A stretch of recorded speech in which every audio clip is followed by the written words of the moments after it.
강의해 주실 대표님은 박사님은 황금알 농업 대표로 해가지고 박기현님이십니다. 박기현님께서는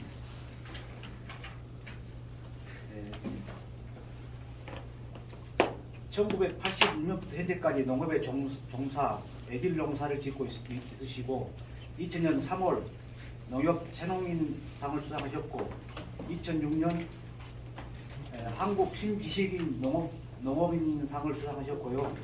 2015년 식물의 성장 4대 공식을 개발하였습니다. 이 부분은 단감, 부위에서 그 부분을 얻으셨다 합니다. 그리고 2016년부터 식물의 성장 4대 공식을 황금알 용법으로 해서 강의를 하시고 계십니다. 뜨거운 박수로 환영해 주시면 감사하겠습니다. 감사합니다. 예.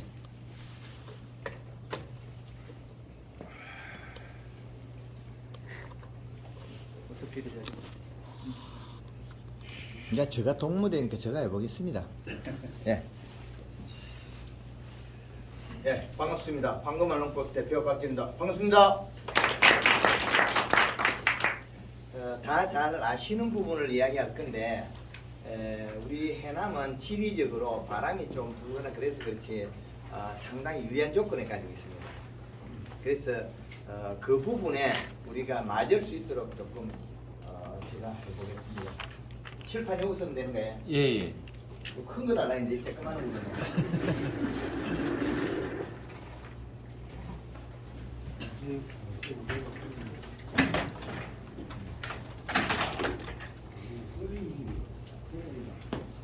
이거 참 잡아주고 있어. 이 카메라 이거 맞추고 하고 딱 맞. 작아가지고 칠판 큰 거 달라 했는데 강사비는 안 받아도 칠판은 큰 거 달라 했는데 더 가까이 좀 비춰져 있어요. 가까이. 화면이 다른 사람 보는 사람 보이게 되니까. 이쪽에서 바로 정면을 잡아. 이쪽에서 정리하세요. 하다가 그놈 꺼지면 이야기해 주시죠. 수평 맞습니까? 여기. 예.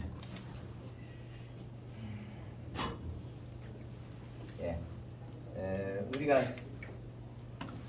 해남에서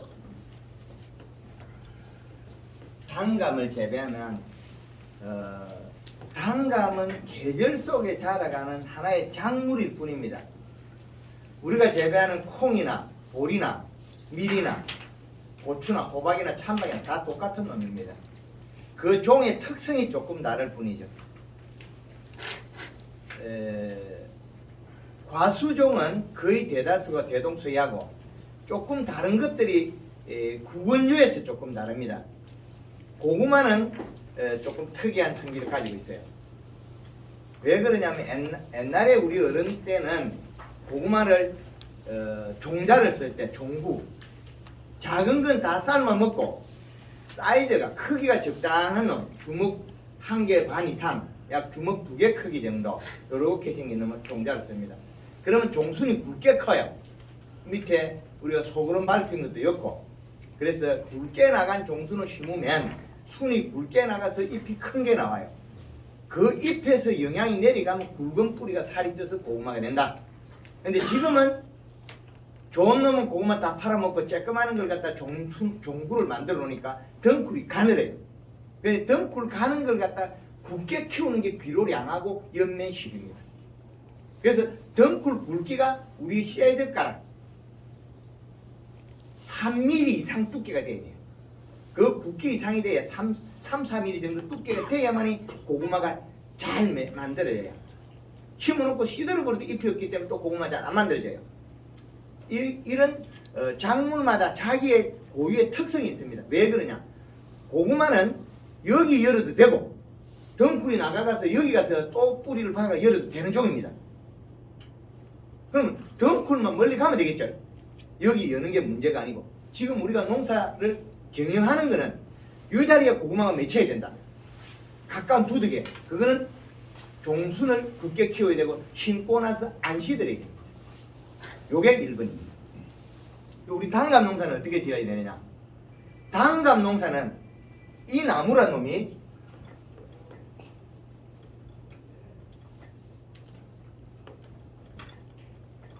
자 이렇게 뿌리를 보면 이 나무가 나이테가 있습니다. 나이테. 나무 톱으로 베면 금불식의 나이테가 있죠. 그 나이테는 뭔 역할을 하냐? 작년도에 사용하던 관은 사용하지 말아야 돼 있어요. 그러면 1년마다 나이테는 자기가 흐르는 관을 막아버려요. 왜 막아야 되느냐? 그러면 우리는 봄순을 살을 찌우지 않으면 농사가 안 되게 돼 있어요. 이 나이테 관계 때문에 그래요.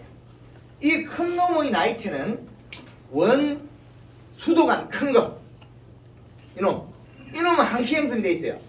그러나 이 관의 주 큰 가지의 관과 작은 가지의 관은 별개로 움직여요. 왜 별개로 움직이느냐?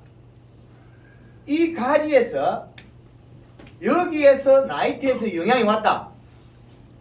이 나이테에서 영향이 객가지로 왔다. 객가지로 왔으면 여기에서 또 가지로 가고 또 다시 여기서 결과 모지로 가서 잎이 달린다.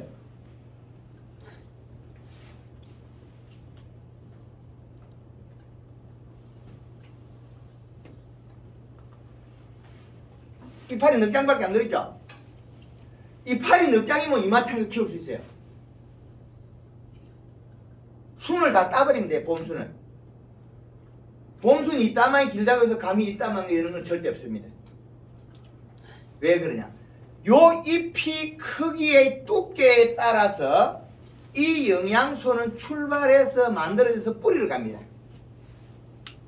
여기에서 뿌리로 갈 때 이 나이테까지 연결해야 됩니다. 여기서 연결하면 여기에서는 뿌리까지는 가서 뿌리에 긴 뿌리가 나가면서 짠 뿌리가 탭이나 비로 있는 곳에 발달해요. 이렇게 긴 뿌리는 계속 출발해 가고 있습니다. 긴 뿌리는 가고 있으나 작은 솜털처럼 작은 뿌리가 만들어져 있을 뿐이에요. 그러나 만들어져 있는 뿌리는 비분이 자기 몸에 접촉이 되는 것들은 거기 발달해서 많이 빨아들여요. 빨아들이기 때문에 우리가 비료를 적당히 좀 멀리 주도 가까이 주도 다 먹고 있는 거예요. 왜? 거기서 발달을 하니까. 왜? 여기에서 많이 오면 여기서 많이 가게 돼 있어요. 그럼 얘가 출발한 곳으로 가게 돼 있고. 이거는 왜 그러냐? 전년도에 낙엽이 지고 나서 잎에 가지에 눈을 만들어 놓고 겨울을 들어갔어요. 겨울 잠이라 겨울에 휴men기에 들어간 거죠. 겨울에 추워서 못 자라는 거예요. 추워서 못 자라는 건 동면이 아니에요. 휴식도 아니에요. 멈춰 있는 거죠. 생존을 하고 있는 거고. 생존하고 있는 상태가 겨울이에요. 휴식이 아니고 휴men이 아닙니다. 생존하고 있다. 그 생존하고 있는 이 나무는 봄순이 날 때 봄순은 체내 저장 양분, 지하부에는 지하부의 양으로서 뒷뿌리가 만들어지고 지상부에는 가지가 새순이 나오면서 잎이 만들어져 나가는 거예요. 그럼 이 잎은 우리가 여기에서 외부에서 옆면 시비로 영향을 줬다. 이 영향을 먹고 어떻게 있습니까? 뿌리에서 온 거나 체내 저장 거나 온 거나 이걸 갈리지 않는다. 분류를 시키지 않는다. 그냥 자라요. 잎의 영양만큼 자라줘요. 크기가 다 결정되고 나면 펴져 버려요. 그래서 봄순의 연면 시비를 일주일 만에 한 번 해라. 비가 오면 해라. 이러는 말이 요거예요. 비가 하루 종일 와버리면 내가 가진 영양소를 크기를 다 자라버려요. 그럼 그 다음날 연면 시비 안 하면 굳어버려요. 3일 되면 딱 굳어서 안 움직여요. 그럼 어떻게 하느냐?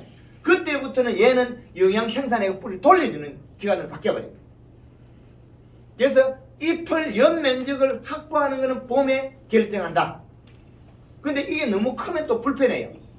그래서 설탕을 쓰면 광합성을 많이 한 햇볕의 산물이기 때문에 조건이 좋아서 많이 안 자라요.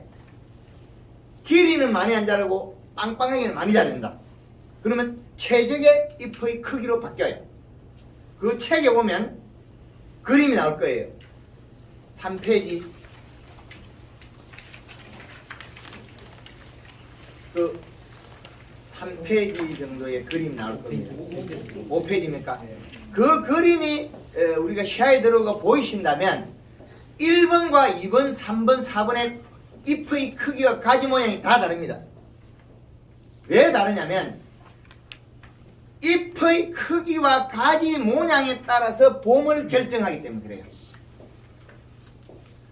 잎의 크기가 커지면 여기에 달린 과실의 크기가 달라질 뿐이에요. 여기 이것도 하나의 어떤 부위가 달라지냐? 넓이 방향으로 달라진다. 넓이 방향.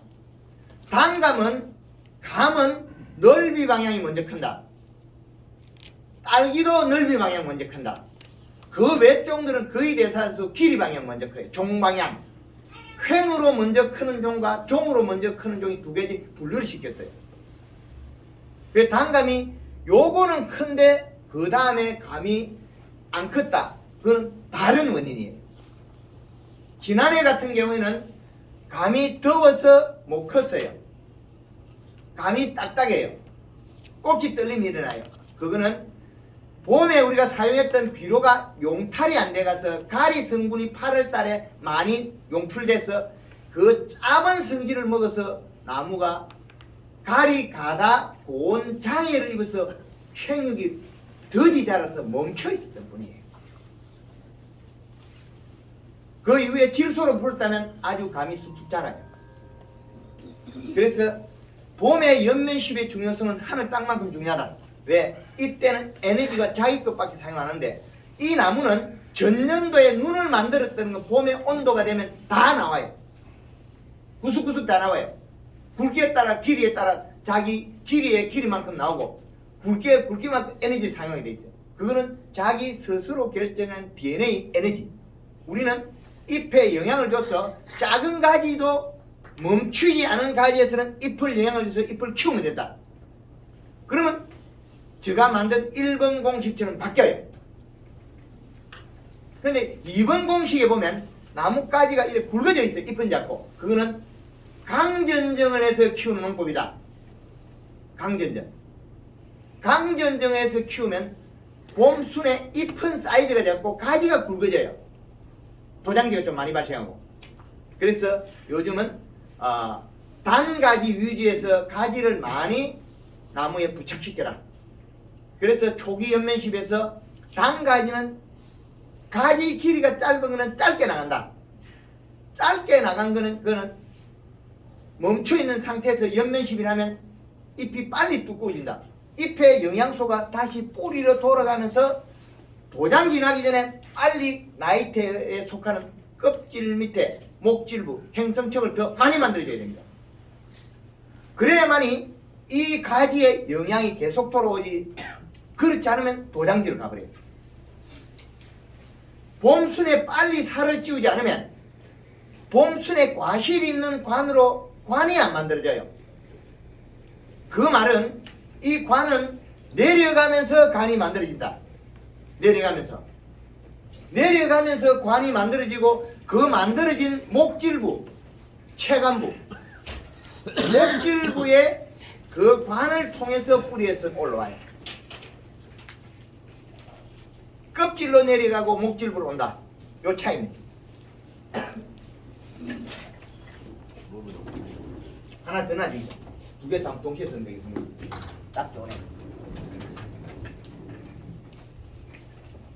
요거 두 개 한꺼번에 다 쓰겠습니다. 이자 좀 많다. 원래 큰 걸 줬으면 좋았을 텐데. 그래서 초기 잎은 태어나기를 했지 크기를 결정하거나 이러의 목적을 결정 안 했습니다. 고구마가 순이 심었을 때 심은 거지 그 잎에서 잎이 작다고 해서 고구마 안 맺히는 게 아니라는 거죠. 연면십을 더 빨리 해버리면 잎에서 많이 내려가면서 고구마 심은 중간에 굵은 뿌리에서 내려가면서 고구마 모양이 약하게 만들어지고 있어요. 근데 영양이 많이 들어간 대로 고구마 빨리 만들어지고 영양이 없으면 고구마가 될까 말까 이리 가거든요. 그 고구마 덩굴에 가는 걸 심고 잎에 영양이 없어서 고구마가 안 만들어졌다. 이 단감은 우리가 왜 횡이 안 크냐? 초기에 잎의 두께와 크기가 많이 있었다. 그 초기 잎의 두께가 안 맞으면 우리 단감을 수확했을 때 여기에 우리가 옆구리에 줄거리 있죠. 스크래치 난 거. 요거 보시는 거예요? 이거는 잎의 두께가 빨리 두꺼워지지 않아서 여기에 쓰고 있던 꽃의 마른 꽃이 식은 거예요. 빠지면서. 그래서 연면 시비를 해가지고 잎을 빨리 두껍게 하려면 여기가 빨리 크면서 꽃이 링이 톡 터져버려요. 말란 게. 그러면 요 밑에 1cm 미만 5mm 정도 0.5cm 5mm 정도밖에 까만 게 없어요. 여기 안 보여. 여기에 줄이 생겼다는 거는 우리는 연면 시비 안에 다 가물었다. 그런 원리거든요. 물을 준다고 이게 없어지지 않습니다. 왜 그러냐? 이 잎에서는 물을 준다고 해서 잎이 두꺼워지게 아니거든요. 반갑습니다. 물을 아무리 줘도 잎이 안 두꺼워져요. 왜? 잎에서는 영양양이 맞지 않으면 잎이 절대 두꺼워지지 않아요. 아무리 물을 줘도. 가뭄대 우리가 물을 준다고 해서 감히 가무사를 안 타느냐? 가무사를 더 타요. 왜? 소금 때문에 그래요. 가리 때문에 그래요. 물을 줄 때는 가뭄 때 물을 줄 때는 꼭 질소를 같이 줘야 돼요. 질소를 같이 주지 않으면 더 타요. 물이 들어가도 몸속에 있는 그 정발의 뿌리에 가져온 가리 성분 때문에 물을 먹어도 뱉어버려요. 아침에 일액으로 입술로 다 뱉어버려요. 잎의 영양은 뿌리로 가야 되는데 뿌리로 가는 영양은 농도가 맞지 않으면 안 되거든요. 가뭄이 있을 때 양달과 수원에는 물을 줄 때 필히 요소를 같이 줘야 됩니다. 물땡겨에 녹이가 같이 줘야 됩니다. 그래야만이 잎이 진녹색을 바뀌어요. 진녹색은 시원한 잎이에요. 함수량도 늘어나 있고 여기 연황색으로 되어 있다는 것은 가리 가다돼서 잎이 물을 흡수를 안 합니다. 그리고 과일도 더워서 안 커요. 그래서 우리는 과일에 봄에는 연면 시비를 빨리 해서 횡으로 키워주고 그때는 비료를 잘 못 먹어요. 긴 뿌리가 나가 작은 뿌리가 비료를 찾고 있는 거고 그 시기에는 우리가 연면 시비에 잎을 키울 수는 있겠죠. 그럼 두껍게 해가지고 꽃 빨리 탄립을 시킬 수 있겠죠. 그러나 요 비료의 농도에 의해서 다음 결정은 또 하고 있겠죠. 그래서 우리가 사용하는 비료가 지금은 터무니없이 잘못되어 있다. 토양 분석해 보십시오. 비료 주는 자리 5cm 흙을 걷어내고 토양 분석해라. 비료 주는 자리 5cm 흙을 걷어내고 그 흙을 토양 분석해라. 비료 안 준 자리 토양 분석에는 그건 꽝입니다. 의미가 없습니다. 토양 분석해보면 나무가 청태가 끼는 나무는 인산과다. 전년도에 감이 딱딱하고 꼭지가 떨렸다면 그건 가리가다. 그리고 봄에 나타나는 현상은 요 가지에서 작은 잎들이 노란색으로 떨어집니다. 노란색. 잎이 노릇노릇해가 작게 떨어지고 있으면 이거는 질소 부족이에요. 그거는 뭐냐면 토양 속에서 일어난 일이고 그리고 이 관이 연결 안 돼서 그런 경우도 있어요. 우리 감 솟을 때 되면 이미 작은 잎이 떨어지고 있거든요. 그럼 초기 연면 시비는 이 통로가 연결이 안 돼서 영향이 안 오기 때문에 일부. 이런 여타한 일들이 몸속 계속 일어납니다. 반복적으로. 여기 우리 농가들이 황금알롱법을 교육을 많이 안 받았기 때문에 기초 이론이 없기 때문에 제가 지금 강의하는 내용이 좀 들쑥날쑥해요. 여러분들은 지금 기초 이론이 부족할 수가 있어요. 식물 생리에 대해서 계속 따라왔어야 되는데 그만큼 우리가 부족해질 수가 있다는 거죠. 그래서 제가 하는 게 너무 앞선 강의를 해버리면 못 따라올 수 있어요. 그래서 봄에 연면시면 무조건 해야 된다. 왜? 얘를 키워서 우리가 작은 가지에 영양을 만들어야 되기 때문에 영양의 관을 옛날에 그 소나무 목피 소나무 손꼽이 껴먹은 거 있죠. 그 청은 잎에서 내려가면서 만드는 거예요. 왜? 식물의 구조 때문에 그래요. 얘네가 겨울에 낙엽이 지고 난데 어느 놈이 내 나무를 덮어버렸단 말이에요. 그런데 뿌리가 이쪽으로 계속 영향을 주면 이 나무는 영양 손실을 죽어요. 그런데 잎에서 많이 가는 곳으로 많이 주게 돼 있어요. 그것이 뭐냐? 잎에서 내려가면서 나무 껍질 밑에 행성층 살점을 찍어 목질을 만들고 있다는 거예요. 그 목질 속에서 요 나이테 흰 부분 이쪽으로 영향이 올라와요. 올라오면 어디가 여기로 간다. 그게 봄에 만들어져요. 그 봄에 이걸 안 만들어놓으면 어떻게 되냐? 여름에 도장지가 냅다 나버려. 이게 작년에 도장지 많이 났을 거예요. 왜? 가뭄에서 가리 가다에서 더워서 못 자라고 있다가 비가 올 때 시원해지니까 왕창 자라고 이리 뚫고 나가버려요. 생육 중에 전체가 시원하게 커야 돼요. 그래서 작년 같은 게 음달가수원의 감이 좋고 양달가수원의 감이 부족해.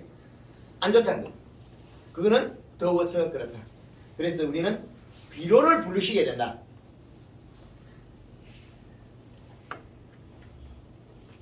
질소, 우리가 말하는 요 소는 저온, 시원한 비료입니다. 잎이 함수에 넣느라고. 가리는 고온성입니다. 요것 때문에 털어진 거죠. 가리 가다에서 더위를 타서 못 자라고 있다가 비가 오니까 시원해지니까 훅 자라가 도장지 뚫고 나가버려요. 감은 못 자라고 딱딱하고. 꼭지 떨림의 원인은 감의 꼭지 떨림, 퇴취의 열과 조문이 현상 다 가리 가다 고온장애로 해서 못 자라서 일어난 일입니다. 그래서 우리는 봄에 농번기 시작되기 전에 봄에 토양 분석 이것이 제일 중요합니다. 토양 분석에서 여름에 자랄 때 도장지가 안 나오게 할 수 있는 것은 계절에 맞는 비료의 구성이에요. 봄에 연면집에서 구성하는 것은 봄에 구성된 거고 여름에 자라는 것은 비료의 기준, 먹고 사는 것은 자기가 즉 토양에 있는 먹고 살아야지 연면시비로서 전체를 먹고 살 수는 없다. 연면시비로서. 그래서 아주 중요하다. 그래서 우리가 사용하는 비료는 21- 비료는 간밭에 사용하면 안 좋은 비료입니다. 질소질이 적어서 21- 우리는 복합 비료를 사용하고 있는데 이 비료는 안 좋은 겁니다. 왜 안 좋은 거냐? 21- 17 요 비료를 사용하는 순간에 어떻게 변하느냐? 30% 가스가 토양 결합하면서 빠지면 14.7로 바뀌어요.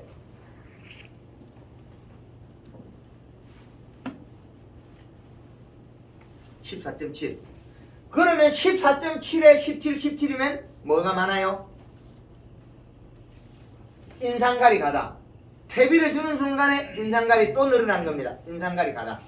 인산가리 가다 농사를 지으면 어떻게 되겠습니까? 비가 많이 오는 애는 감이 좋고 비가 안 오는 애는 감이 딱딱하게 잘다.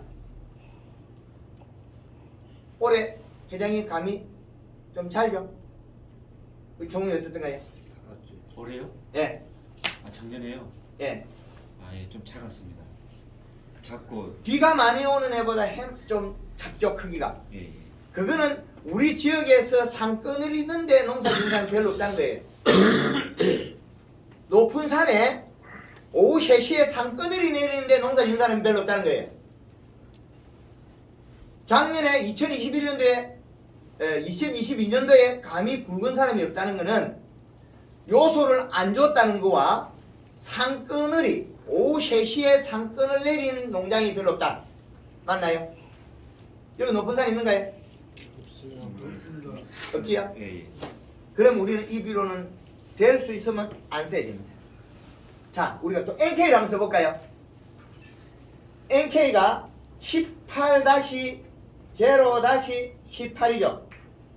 NK 우리 가수원에 추비하죠. 요거는 절대 써서 안 된다. 우리가 태풍이 불고 비가 많이 오는 애는 요거 써도 괜찮습니다. 그러나 그 이외에는 쓰면 안 된다. 왜 안 되느냐? 날도 더운데 요 놈을 쓰는 순간에 가스가 빠져버리면 암모니아 대질소는 토양에 결합하면서 요 놈이 30% 줄어요. 12.6으로 바뀌어요. 그러면 12.6에 18의 가리를 먹었어요. 그러면 지금도 가리가 많아서 더워 죽겠는데 이놈의 가리를 더 먹었으니까 더워서 더 안 크겠죠. 도장지만 뒷다 커버려요. 왜? 비가 올 때 갑자기 시원해가 크는 거 어디 가요? 도장지 커버려요. 그래가 감히 꼭지가 떨리고 태추 열과가 나오겠죠. 그래서 여름에는 시원한 비료를 많이 먹어야 된다. 가리는 고온성이다. 더운 비료다. 질소는 시원한 비료다. 이 두 개를 분류시키는 아주 획기적인 방법입니다. 그래서 우리나라에 써야 되는 비료의 방법의 차이. 지금은 비료가 다양성을 가졌습니다. 우리 논에 쓰는 비료가 명품 300이라고 30-10의 8이 있습니다. 30- 한 번에? 아니요. 그냥 그 속효성. 완효성이라 그 속효성이 뭐 요소 뭐 30알갱에 그 완효 코팅 3개만 해놨거든요. 그 완효성은 갈 수 없습니다. 명품 300이라는 게 30-10의 8이 있습니다. 뒤에 끝다리 빼고. 그러면 얘는 가스가 30% 없어져도 가용성 질소는 20-10의 8이에요. 그러면 이 비료는 시원한 비료다. 그러면 우리가 감을 농사 지을 때 청태가 끼면 요 인산이 필요 없습니다. 나무에 보면 가지에 시퍼렇게 청태가 끼면 인산이 필요 없다. 그리고 나무 작년도에 꼭지 떨림이 일어났다. 가리도 필요 없어요. 그럼 뭐 남으면 요소만 남았죠. 그러면 요소만 주면 1년 내에 주면 된다. 언제? 처서돼서 처서경의 무렵에 우리는 처서 무렵에 18-NK를 줄 거냐 비가 많이 오면 아니면 그 30-0-12의 비료가 있습니다. NK가. 가뭄에는 요 놈이 좋아요. 가뭄 있는 애 30-0-12 요거는 처서경에 줘야 되고 비가 많이 오는 애는 18-0-18이 좋겠죠. 온도가 떨어졌을 때는 따뜻한 비료를 많이 먹어야 되고 온도가 떨어졌을 때는 따뜻한 성질의 비료를 많이 먹어야 되고 온도가 높을 때는 시원한 비료를 많이 먹어야 된다. 그래서 이 비료는 가스가 빠지면 토양 결합하면 20-로 나간다. 이렇게 됩니다. 그래서 우리가 사용하는 비료의 선택에 따라서 모든 게 바뀌어버려요. 이 카메라 맞습니까? 네. 예. 그래서 우리는 이런 큰 틀을 잘 활용하셔야 됩니다. 이 틀을. 질산가스입니까? 예? 질산가스요? 왜 그 질산칼슘이 나와요? 실 때는 거. 아니 칼슘하고 그런 거 미량 요소들은 뿌리가 건강해서 다 녹이 먹어요. 왜? 초기 연면시비에서 이 구성을 만들어 놓으면 다 먹어요. 여기에 있는 비료는 잘 먹을 건데 문제가 일어나는 건 6월달부터 일어나거든요. 공기에 들어가면서 5월달에는 어느 정도 괜찮아요. 그 5월달에도 뭐 잘못되는 건 뭐지? 초기 연면시비에서 잘못된 거고 5월달에 감이 적은 거는 초기 연면시비 안에서 잘못된 거고 5월달 넘어가서 잘못된 거는 비료를 잘못해서 잘못된 거. 6월달부터는. 이제 이해되나요?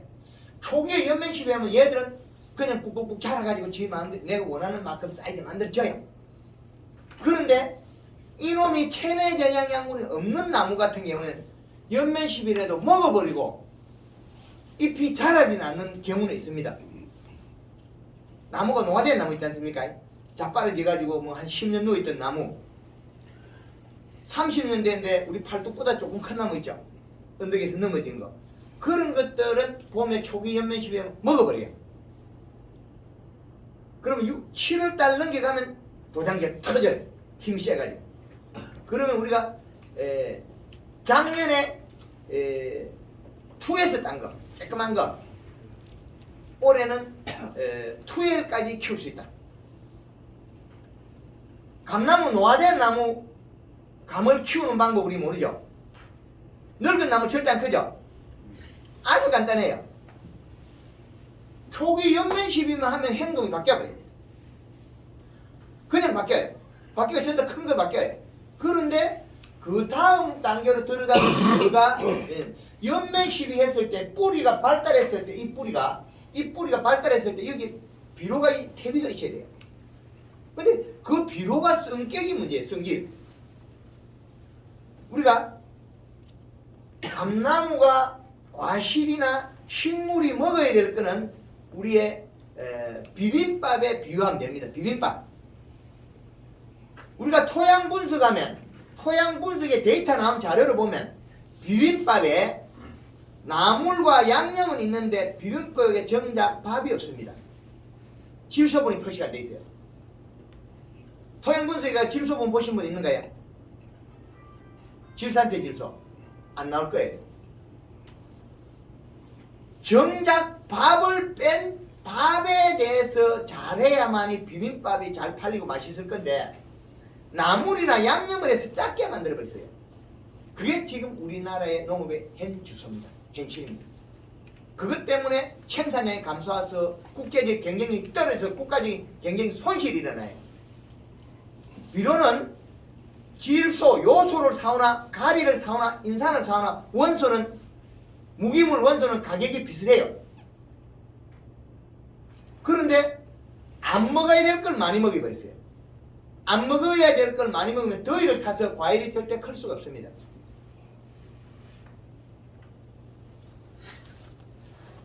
감은 이파리 석장만 해도 2개는 키울 수 있다. 큰 놈으로. 그래서 장가지를 많이 두고 봄순이 나면 이파리 넉 장 나면 대가리 떼어도 괜찮아요. 손으로. 이게 많다고 감 큰 거 아니거든요. 결국엔 긴 가지들은 다 잘라가 예비지를 쓰고 짧은 가지만 많이 달아놔도 아무리 많이 붙여도 감이 작아지는 경우는 없습니다. 왜? 봄순에 연면시비에서 이 관만 연결됩니다. 여기까지. 큰 가지까지 관만 연결하면 다 와요.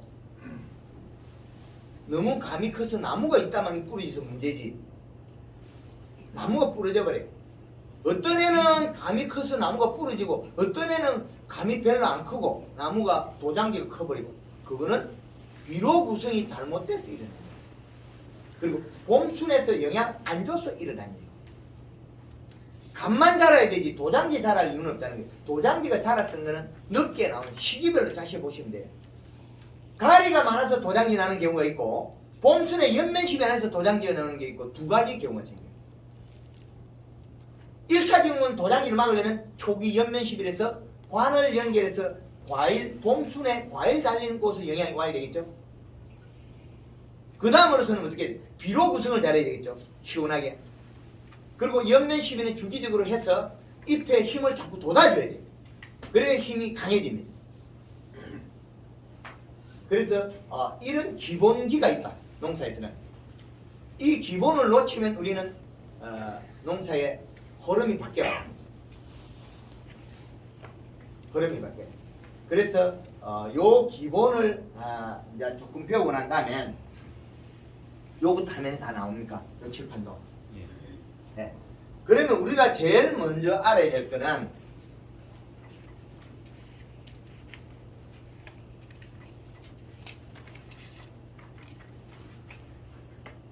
알로 쳐져버렸네. 오늘은 좀 머리가 좋아지는 문제가. 이게 12달러 표시 한번 해보겠습니다. 12월 31일, 6월 30일, 3월 31일, 9월 30일. 이렇게 달수를 나누면 12달이에요. 우리 감에서 제일 중요한 게 제일 저온이 1월 15일, 고온이 7월 15일 이 계절의 축입니다. 그러면 요 관계에서는 가리가 적어야 되고 이 추운 계절이나 가을에는 가리가 많아도 된다는 겁니다. 가리 성분이 온도에 변하니까. 그래서 엄달가순이 가뭄이 많은 애는 엄달가순이 좋고 비가 많이 오는 애는 엄달가순이 나쁘고 비가 많이 오는 애는 양달가순이 좋고 가뭄에는 작년처럼 2022년도처럼 가뭄에는 전체 평지에 있는 감들이 고온에 의해서 가리 가다해서 품질이 떨어진다. 이 원리입니다. 그래서 우리나라에 저녁에 쓸 수 있는 계절의 축을 만들어내는 겁니다.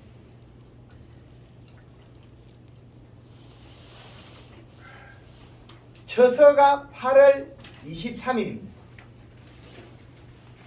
8월 23일. 그러면 이때부터는 가리 비료를 먹어야 되는 온도가 떨어지는 시기인데 가뭄이 있으면 더우면 비료를 갖다가 더울 때는 고온일 때는 이 비료 줘야 돼. 30-12의 비료 줘야 되고 비가 많이 오는 이 처서의 때는 온도가 낮으니까 18-18 NK 줘야 돼. 이게 바뀌어요. 계절에 따라 바뀌어요. 그리고 이 비료의 축을 나눠놓고 보면 우리나라의 계절의 축에 제일 좋은 비료가 전기에 이 시기에 2.7의 이 시가 제일 좋은 겁니다. 여름에 제일 더울 때는 1.8이라는 게 나와. 그리고 봄, 가을에서는 2.1의 비료가 적정하다. 요거는 기술센터 공무원들이 다 배워가지고 현장 지도를 해야 돼. 우리는 그냥 농사만 지으면 되고 요거는 기술센터 대한민국 전체 공무원들 교육시켜야 돼. 그래야만이 우리가 농업이 편해요.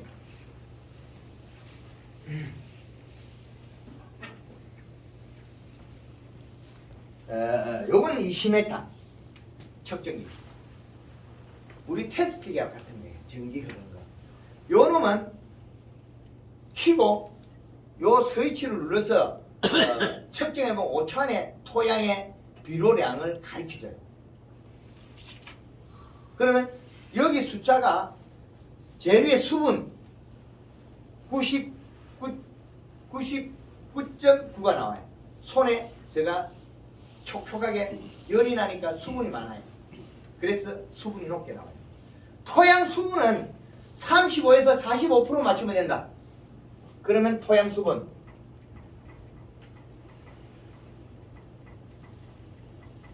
35에서 45%. 자, 결정 끝났죠? 그러고 난 다음에 여기 이 시값이 다 나와 있잖아요. 이 기계를 측정해서 그 비료 값을 맞추면 완벽하다. 근데 그 비료를 맞추는데 비빔밥의 전체 양을 맞춘 거지 성분을 맞춘 게 아니다. 그래서 엽색을 봐야 됩니다. 엽색이 노란빛이 있고 힘줄이 노랗고 감나무의 이파리 잎부터 잎 모가지 잎 자루의 모가지 요것이 빨개지면 가리 가답니다. 그러면 요 소리예요. 요 잎 자루가 붙은 요 모가지가 뽀여야 됩니다. 요 색깔이. 그리고 힘줄이 더울 시기에 약간 노란색은 괜찮은데 이 표면이 녹색이 돼야 되는데 두껍고 살이 펴져 있어야 돼. 여기 오므러진다는 것은 비료 성분이 없어서 잎이 얇다 소리고 얇다 소리는 가리가 많아서 수분 함량이 없다 소리예요. 가리를 먹어가 소금기가 많으면 잎이 얇아져 버려요. 물을 줘도 물을 뱉어버려요. 왜? 잎 속에 광합성을 해서 탄수화물을 만들어서 뿌리를 줘야 되는데 소금만 있지 질소분이 없다는 거예요. 소금만 있지. 그러면 잎이 영양 생산을 못해서 뿌리 줄 게 없는 거예요. 그럼 어떻게 돼요? 먹은 물을 뱉어버려요.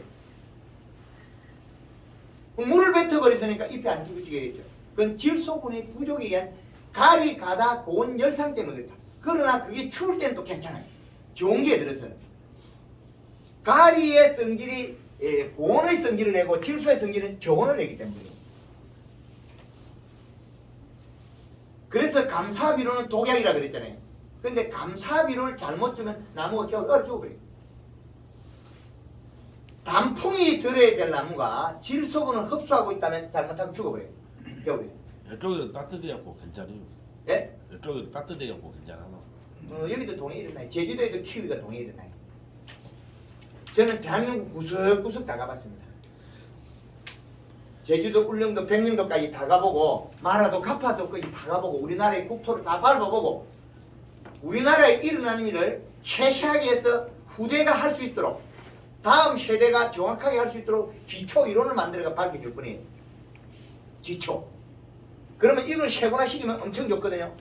이건 뭐냐? 우리가 사계절에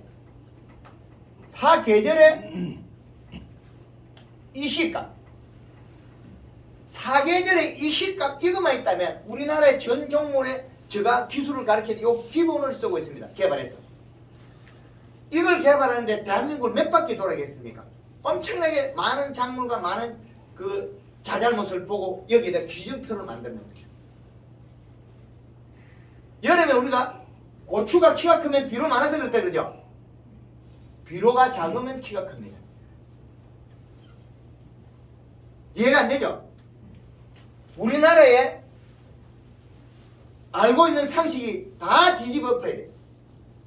비료를 작게 줘서 키가 크지 비료를 많이 주면 키가 짜버리지가 절대 안 커요. 죽었으면 죽었지 키는 안 큽니다. 필요가. 그 수치를 여기 나타내는 거예요. 최고 위치. 겨울에 비료를 갖다가 1.8을 주면 고추가 키가 커버려요. 2.7을 주면 고추가 키 않고 하우스에서 엄청 많이 열어요.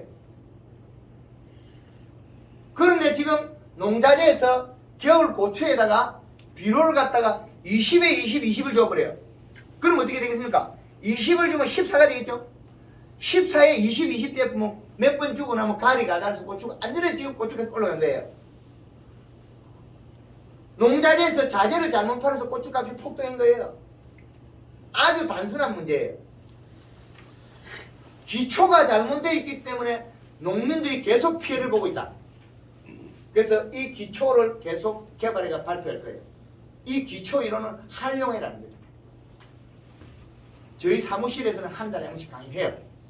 무료 강의를 하고. 전국을 돌면서 강사를 안 받아요. 어쩌다가 재수 없으면 강사를 받아가 좀 기분이 나쁜데 강사를 안 받아요. 제가 가진 조그마한 재주를 시대에 맞게끔 남겨놓고 가기 위해서 많은 이야기를 하고 있습니다. 그래서 측정기는 측정을 해서 기준값을 잡아주는 거지 질소, 인산가리 분류를 못합니다. 얘는. 그러나 수분은 정확하게 분류해줘요. 물을 줘도 수분이 35에서 45%가 됐는데 잎이 진녹색이 안 됐다는 거예요. 잎이. 그거는 질소가 부족해서 일어난 일이에요. 물을 적게 줘도 이슬을 먹고 가뭄을 이길 수가 있는데 질소만 있다면 아침에 이슬이 와도 먹지 않고 버려버려요. 왜? 질소가 없어서 그래요. 질소. 요 앞에 붙은 요 수치. 퇴비가 보약이다. 퇴비의 하나의 원소 분자 단위의 영양소일 뿐이에요. 그 뿌리가 활동은 잘해요. 장점도 있지만 단점으로서는 퇴비를 썼을 때는 다 반드시 토양 분석에서 요소를 많이 줘라. 퇴비를 썼을 때는 언제까지 처서되기 전까지는 요소만 써도 큰 문제가 없다. 이런 결론이 나와요. 퇴비를 줘놓고 21- 복합비를 줘놓고 뭐 17-14- 줘놓고 농사 잘 되라. 꽝이에요. 당연히 안 되죠. 더워서 안 돼요. 똑같은 가격이요. 20kg 비료 포대가 거의 편차 가격이 없습니다. 한 포대 가격이. 여기에 쓴 비료 수치가 이게 달라졌다고 비료 가격이 이렇게 폭등하냐? 그렇지 않습니다.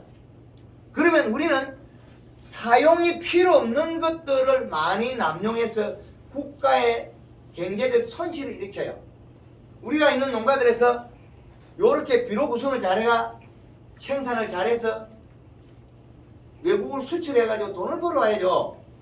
비료를 수입했으니까 돈을 도로 갖다 주고 돈을 받아와야 돼요. 물물교환. 비료금만큼 당근 갖다 주고 비료 바꿔오고 돈 더 벌어와야 돼요. 비료값보다 단감이 비싸니까 키로당 단위가. 그렇죠? 그런데 키로당 단위가 왜 나빠졌느냐? 요것 때문에, 구성 때문에 나빠져버렸어요. 비가 오는 애는 감이 좋고 비가 오는 애는 감이 나빠졌다. 그거는 내 토양의 인상갈이 과다다. 이렇게 결론이 나오잖아요.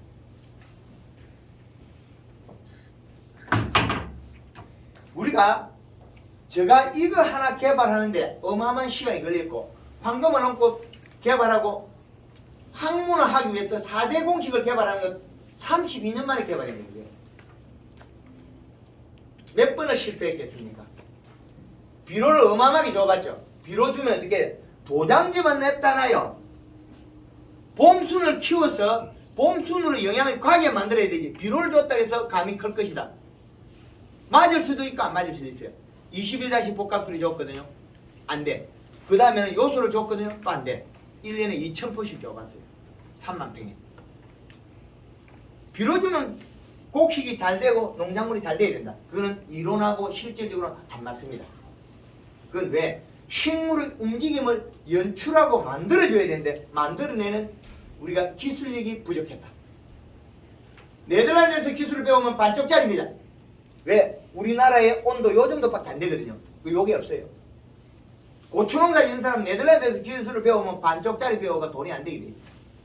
네덜란드에서는 이 실을 2.7을 맞추려고 하면 3.7을 줘야 돼요. 네덜란드에서 2.7도 잘 안 줘요.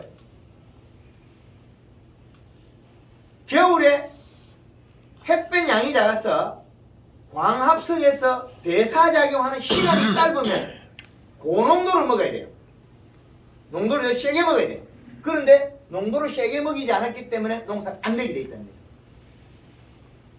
이런 방법 이론이 먼저 돼 있어야 되는데 이런 이론이 안 돼 있는 농업을 우리나라에서 연출하고 현재 하고 있다.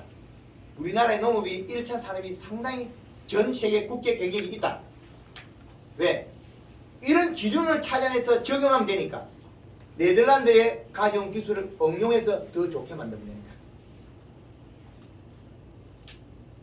좋은 토질 조건을 다 가지고도 우리는 단감에서 수익을 창출을 못했던 건 이 기준을 잘못 만들었을 것입니다. 앞으로는 더 잘할 수 있을 겁니다. 자, 고추가 왜 키가 커서 비료가 작았다는 걸 한번 밝혀드리겠습니다.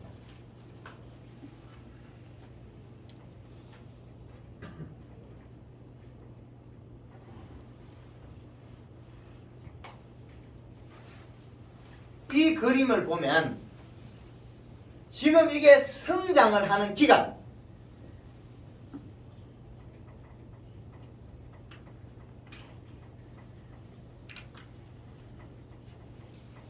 성장 날짜, 그러면 비료량, 요거는 비료,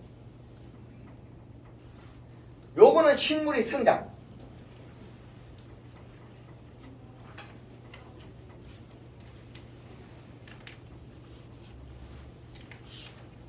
키가 요거만큼 컸을 때 비료가 해당하는 위치가 여기라는 거죠. 비료를 준 요 위치. 키가 제일 많이 컸을 때는 비료 위치가 여기에 해당해요. 그리고 정상적인 건 요 자리에 해당합니다. 이제 이해되죠? 요 표를 여기 갖다 붙이면 2.1이 되겠죠? 요 표를 여름에 갖다 두면 1.8이 돼요. 이 표를 겨울에 갖다 붙이면 2.8, 2.7이 돼요.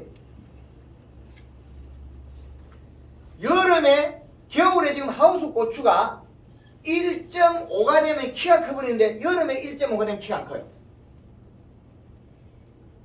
1.5를 낮에 햇볕에서 호흡작용 많이 해서 비료를 계속 먹기 때문에. 근데 겨울에는 햇볕이 작아서 먹을 시간은 적고 어두워서 성장할 시간은 많다. 그래서 겨울의 온도에 따라서 겨울에는 그 농도를 높게 먹어야 되고 여름에는 농도를 온도에 맞는 비료값이 이거예요. 그럼 여름에 보면 여름에는 0.5가 되면 못 자라요. 요게 0.5.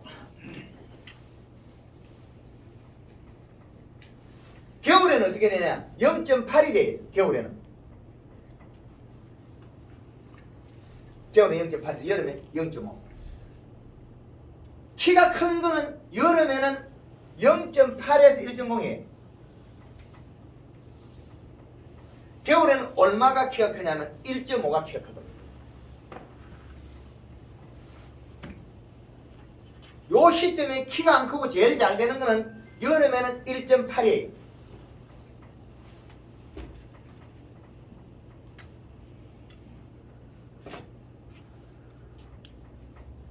겨울에는 얼마냐? 2.7이에요. 전혀 바뀌어버렸죠. 그래서 비료가 작으면 키가 큰다. 웃자라. 우리가 고추 심으는데 키가 크고 감나무가 이파리 크고 도장기 많이 나는 건 뭐예요? 비료량이 작아서 그렇습니다. 마디가 느는 거는 마디가 쫀쫀해져야 되거든요. 마디가 절간이 좁아야 돼요. 마디가 좁고 다닥다닥 많이 열어요. 그런데 더 비료가 늘어나면 어떻게 돼요? 더 짜버리기가 안 돼요. 그럼 얼마에 되냐? 여기에 이 시값이 여기에서 이 시값이 여기가 5.0이 되면 여기 식물은 사망을 해요. 멈춤이 돼요. 멈추거나 죽는다. 비료를 주면 적정량을 다 우리나라에 쓸 수 있는 기준표를 개발해놨습니다. 그래서 이 기준을 잘 활용하면 됩니다.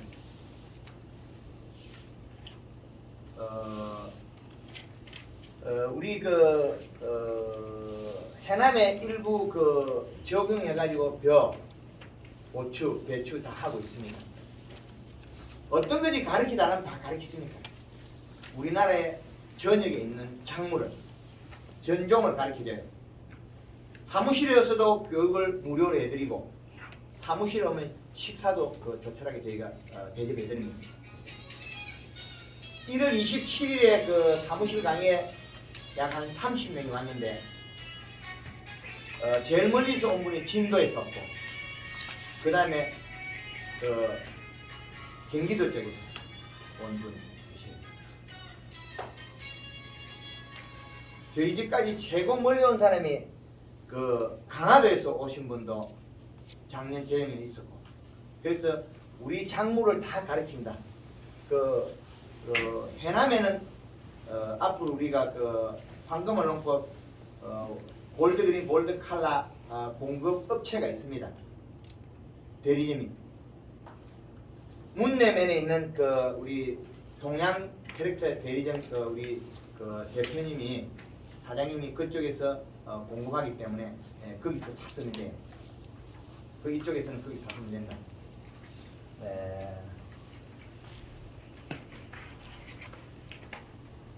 지금 우리가 배워야 될 이 기초 이론을 다 배워놓고 그 다음에 사용 방법은 제가 아주 간단하게 가르쳐 줄 거예요. 며칠 하면 써라 이거 가르치면 끝이거든요. 며칠 하면 연면시 배설하면 끝나버리잖아요. 이런 이론을 먼저 배워야 되는데 이론을 배우지 않고 한다는 것은 상당히 어려운 거예요. 이론은 비료량이 적으면 잎 두께가 얇아져서 잎이 까디집어지는 경우가 있어요. 얇으면 잎이 살이 찌면 적당히 펴져요. 그리고 볼록볼록해져요. 엠보싱이 나와요. 그런데 우리가 엠보싱이 나와야 되는데 엠보싱을 못 만들었어요. 이 팔이 살을 찌우고 질소량을 맞추고 나면 감이 뿌옇게 잘 커요. 근데 색깔이 노릇탱탱하게 딱 볼같이 딱 하는 맛. 그죠? 과일이 노릇탱탱하게 딱 색이 노랗게 접힌다. 가리 가다에 더워서 안 자라는 거예요. 못 자라는 거예요. 더워서. 근데 감이 더워서 못 자랐다는 거 우리는 이해를 쉽게 못했다는 거죠. 그래서 이런 기초 이론을 계속 익혀가 배워야 된다. 그래서 비료는 제일 좋은 건 뭐냐? 우리 지금 현재 우리가 농자재 쓰는 중에서 비빔밥에 밥이 제일 좋고 밥이 주가 되어야 된다. 그런데 나물이나 우리는 양념에 더 치중을 많이 하고 있어요. 질소가 제일 좋은 놈, 요소가 제일 좋은 놈. 가리와 인산은 그 다음에 단계 붙은 놈이에요. 우리나라에는 봄부터 시작해서 고온기에 농사를 짓고 있어요. 그죠? 고온기에 농사를 짓고 있는데 뭘 뭐 퇴비 엮고 나서 복합비를 줘. 요소비를 줘야지. 매년 줘놨던 게 지금 땅에도 많이 잔뜩 있어요. 근데 가리란 성분이 칼륨이란 성분과 가리염이란 성분이 토양에 있어도 측정기로 측정 안 될 때가 있어요. 이 측정기를 해도. 근데 토양 분석에 나오면 있는 거다. 그래서 그 양을 줄여야 됩니다. 그래서 황금알농법 이론을 현실에 적용하면 그대로 생산량에 그대로 맞아떨어져요. 누구든지. 나락농사에 쌀농사에 이삭이 이만큼 필요해요. 우리 문내면 동양 대리점 동양 트럭터 사장님 집에 쌀농사 지면 벼 이삭이 이만큼이에요. 피기도 전에 손에 시계만큼 길어요. 이삭이 올라오자마자 이만큼. 그리고 감에도 봄에는 설탕을 쓰는데 설탕을 쓰는 주 원인은 탄수화물 관계다. 그 관계.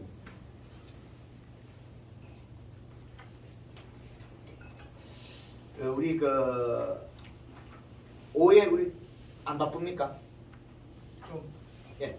그러면 잠깐 나와서 인사 좀 하고 그다음에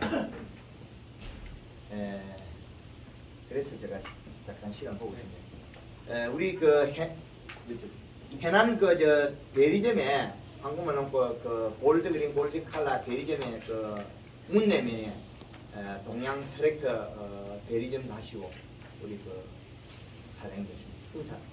네, 반갑습니다. 저는 문내면의 박동윤이라고 합니다. 제가 이 대표님을 알고 나서 농법을 지금 3년째 하고 있거든요. 근데 참 너무 좋은 분을 만나가지고 저희가 이제 농사도 이렇게 같이 짓고 있어요. 제가 이제 농사를 이제 저기 보면 250마리 가까이 이제 짓고 있거든요. 근데 그러면서 해마다 이렇게 지으면서 이제 배워가면서 하다 보니까 도움이 많이 되더라고요. 오늘 같이 이렇게 좋은 강의 잘 들으시고 또 여러분들도 이거에 대해서 좀 많은 공부를 하셔야 될 겁니다. 왜 그러냐면 설명하는 것하고 또 현장에서 다를 수가 있거든요. 그러니까 그런 것을 잘 믹스해가지고 여러분들도 이렇게 좋은 결과를 얻으면 감사하겠습니다. 고맙습니다. 그 다음에 동생분 잠깐 나와가지고 현장에 바짝문 한거 잠깐 뜯고 그 다음에 또 다시 오후에 또 바빠가지고 가버리면 안 되니까. 예.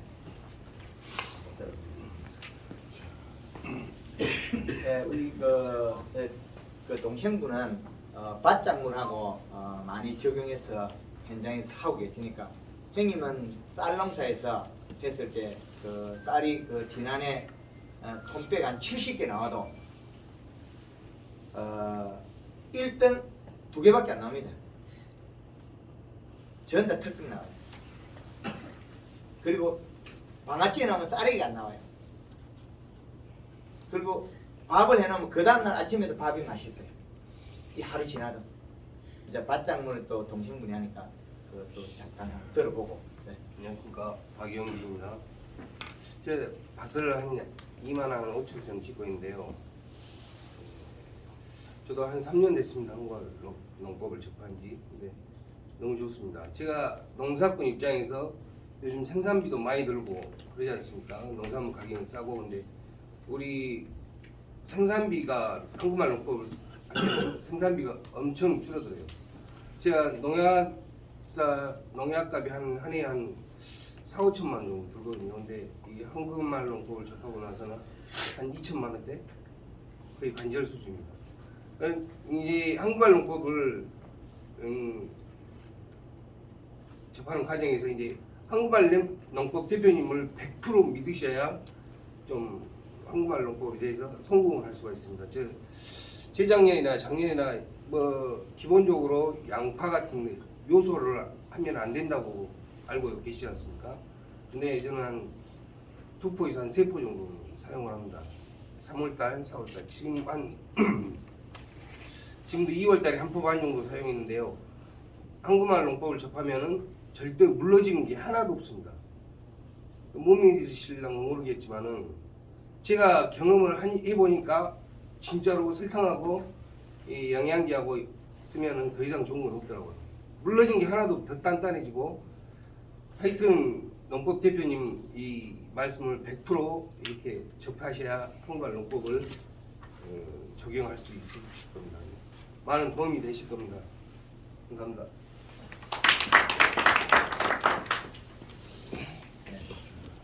예. 뭐고? 우리가 비료가 어떤 역할을 한다고 알게 되면 겁을 안 내는데 우리가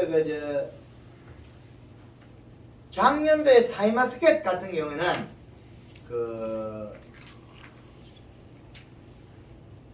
요소를 600평에 20% 정도 주고 나니까 당도가 이만큼 올라가는 거예요. 그런데 요소를 안 줬더라면 더워서 가리 때문에 더워서 안 익어요. 포도 따면서 요소 주고 있어요. 황금알 농법에서는 600평에 요소 20% 줬다니까 이해가 안 되죠?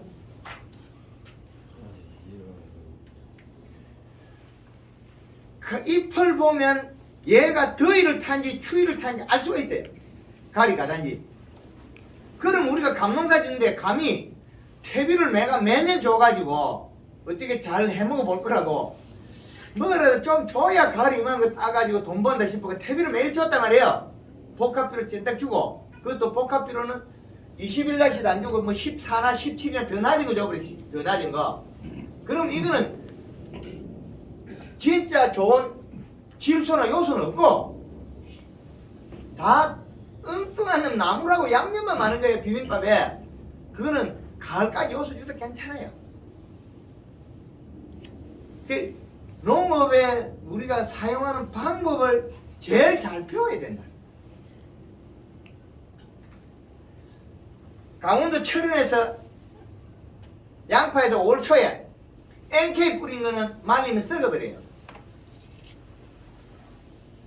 올 초에 NK 뿌리고 똑같이 연면시비에도 썩어요. 그런데 올 초에 요소 뿌린 거는 안 썩어요. 요소는 시원한 비료잖아요. 6월달에 양파가 덥잖아요. 캘 때 되면 더울 때 더운 비료를 먹으면 썩어버려요. 더울 때 이렇게 더운 시기에 제일 공기에 우리는 7월달이나 6월 말에나 NK를 뿌리고 있죠. 감농사 망치죠 소리. 망하자. 도장지만 많이 크고 감은 안 되게 농사 짓자. 그걸 하고 있는 거예요. 비료의 기준값을 못 맞추면 작물은 거기서 행동이 바뀌어요. 그래서 식물은 짜게 먹여서 짭게 먹여서 농사가 안 되고 사람은 싱겁게 먹어서 병이 난다. 이 두 가지입니다. 사람은 혈액순환이 잘 되려면 일정한 염도를 맞춰야 돼요. 소변의 염도를 1.3을 맞추면 되고 식물은 잎을 보고 판단해줘요. 일부. 토양 분석하고. 그래서 동일하게 나타나는 건데 사람은 싱겁게 먹어서 질병이 나고 식물은 짜게 먹여서 못 자라게 만들었다. 못 살게 굴었다. 그 대표적인 게 우리 작년에 감이 적게 컸다. 우리 NK 넣을 때 주죠. 가을에 넣을 줍니까? NK 9월 달에 뭐 9월 10월 9월 10월에 줍니까? NK 비료 LK는 6월 하순. 6월 하순 그 농사 망치는 1등. 또 NK 언제 준다고 해? 9월 달에 9월 달에. 아 이거는 진짜 잘하는 1등. 이 두 분이 다른 거예요. 6월 달에 준 거는 지난해 감이 많이 적어져요. 9월 달에 준 거는 괜찮아요. 도장지가 많이 컸는데 네? 토양지 아마지 컸어. 그 전에 구성이 잘못된 거예요. 그 전에 토양이 내 토양에 퇴비를 많이 주셨 그러면 퇴비 속에 소금. 다른 분 NK 주신 분 없어요? 몇 대 주죠? 거의 대다수 우리가 6월달에 NK 주죠. 8월, 예? 8월, 9월에 많이 된다고. 8월 9월에 예. 8월 달에 9월 달에 NK 준다면 처석경에 NK를 줄 수 있는 시기예요. 처석 요 시기에 처서에 NK를 줄 수 있는 이제 그 시기인데 온도가 내려가기 때문에 이때 어떤 걸 줘야 되냐? 이때 NK를 18-0 18을 줄 거냐? 요거는 비가 많은 원에 우기 비가 많이 오네. 그리고 비가 작게 오는 애는 건기.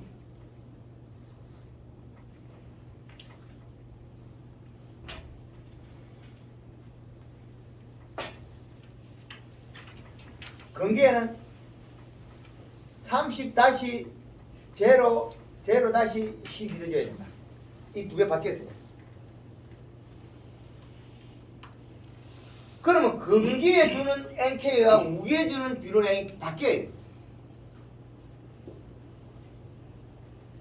시원한 성질이 많은 비료가 시원한 성질이 작은 비료 이 두 개 구성했을 때 이렇게 바뀌어야 돼요.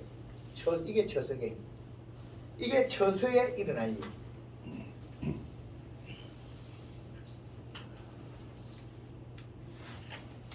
요 비료 구성이 잘못돼도 안 되고 그리고 여기에서 끝나는 게 아니고 여기가 제일 더 덥죠. 7월 15일에 여기는 시원한 기운이 드는데 그러면 여기 더워지는 시기에 여기는 어떻게 해야 되느냐? 그럼 토양 분석에서 요소를 계속 주고 있어야 돼요. 요소를 질소함량을 늘리셔야 돼요. 그래서 우리가 여름 배추가 안 되는 원인이 요거예요. 토양에 가리가 농축이 많아서 더위가 많기 때문에 여름 배추가 안 돼. 강원도에서 그나마 여름 배추라는데 거기도 녹아버리거든요. 그것 또한 가리 가다 때문에 그래요. 녹아버린다. 그래서 비료의 구성을 어떻게 했냐에 따라서 우리는 바뀌어버려요.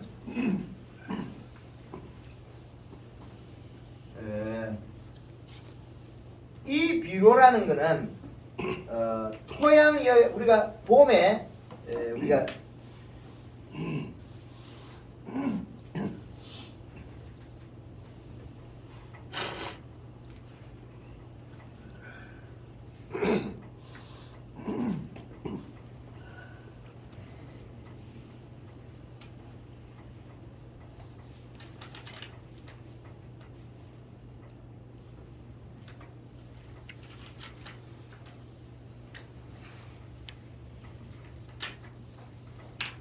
이 계절에서 맞추어가 여야 계절 따라. 이 계절 따라의 온도의 변화를 축을 잡아놨기 때문에 이 공기에 들어가는데 그 전 단계의 비료를 요소를 잔뜩 먹고 있어야 되는데 질소를 먹어야 되는데 NK를 줘버리면 감히 성장을 못해요. 도장지도 다 가버리고 더워지면 전체 생육이 멈춰 있어요. 잘 못 가요. 그러다 비가 오면 어떻게 해요? 시원하게 쫙 먹겠죠. 한 번에 영양을 형성해서 확 밀어제끼면 어떻게 되겠습니까? 그 봄순으로서 영양의 관이 자꾸 닫겠죠. 더워서 안 움직이으니까. 그럼 봄순으로 안 가고 요로 뚫고 나가고 도장지로 가고. 이렇게 도장지를 우리가 9월달에나 늦게 도장지 발생하는 많이 하는 농가들이 많아요. 그 탄저병을 더 많이 하거든요. 그것들은 보면 가리 가다가 그 주범이 될 수 있습니다. 가리 가다. 그래서 가리량을 잘못 맞추면 우리가 아무리 열심히 해도 과일이 커지지 않아요. 토양 분석을 꼭 하셔야 됩니다. 이 토양 분석만큼 좋은 게 없습니다. 이파리는 몇 장 안 돼도 감을 키울 수 있습니다. 이파리 뭐 20장 붙여놨고 감 하나 붙여놔도 영 쬐끄만하고 이파리 5장 붙여놨고 잎이 두꺼워가지고 봄순을 잘 관리해서 비료량만 맞추면 엄청 커진다. 그래서 그 양에 따라서 다 바뀌기 때문에 그 양을 제일 중시 여겨야 돼요. 그래서 이런 구성을 갖다가 어떻게 할 거냐.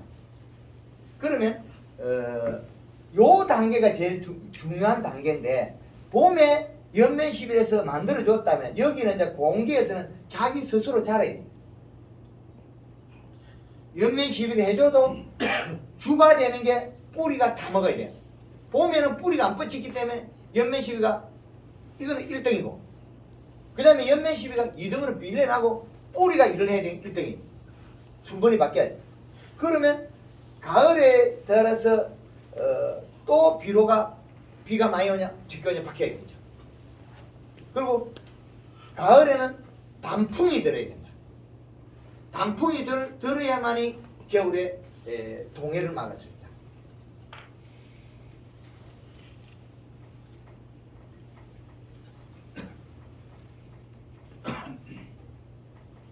가을에 단풍을 들여야 된다. 가을에 단풍을 들리지 않으면 뿌리가 비분을 계속 먹고 있는 상태고 잎에서는 내려가고 있는 상태다. 그 말은 가을에 단풍이 안 드는 주 원인은 가을에는 이 시기에 요거는 조금 낮아도 괜찮아요. 왜 낮아도 되냐면 가을에는 너무 많이 크면 터져버리기 때문에. 근데 가을에 심는 마늘에서는 요 방법이 좋아요. 마늘, 양파 이 시값은 요렇게 되나 가을에 익어가는 과일에서는 이 시값은 조금 좀 낮아야 돼요. 한 1.5 정도 낮아야 돼요. 그런데 가을에 단풍이 안 드는 주 원인은 비료가 부족해서 체내 저장양분을 다 축적을 못했기 때문에 단풍이 안 된다. 그러면 우리 토양에 비료량이 안 맞다는 거죠. 가리만 많고 질소가 부족해서 단풍이 안 드는 경우가 많아요. 그리고 단풍이 안 들고 잎이 떨어지면 썰이 맞아가 잎이 떨어지면 지금 체내에서 영양이 이동하고 있어요. 뿌리 쪽으로. 이 영양은 계속 뿌리로서 영양을 공급해서 뿌리는 활동해서 비료를 몸에다 축적시켜버려요. 단풍이 들면 뿌리를 녹여버려요. 영양을 다 모았기 때문에 단풍이 들면 뿌리가 녹아가 없어져요. 세근이. 그런데 단풍이 안 든 나무는 세근이 죽지 않아요. 활동해요. 그 비료를 갖다 가져가 소화되지 않은 비료가 몸에 축적이 된다. 완전하게 소화된 비료가 단풍이 들 때는 축적이 되는데 단풍이 축적이 안 된 비료가 몸에 축적이 되면 겨울에 탈수 현상이 잘 얼어 죽어요. 작년, 재작년에 추워서 얼어 죽은 적 있죠. 지난해 겨울에 저 봄에 태추들이 얼어 죽어가 좀 장애 입은 나무들 그런 나무들이 발생합니다. 그리고 겨울에는 나무를 기름으로서 코팅을 해서 그 나무를 오래 탈수를 막아줘요. 요거는 얼으면은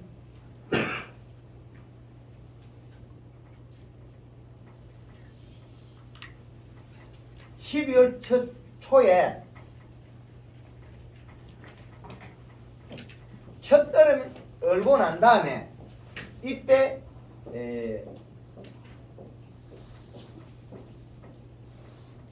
유막 코팅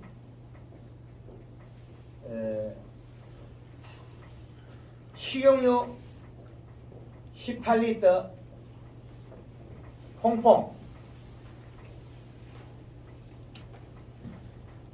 3 내지 4리터 이렇게 나무에 뿌리 놓으면 나무가 탈수가 됩니다.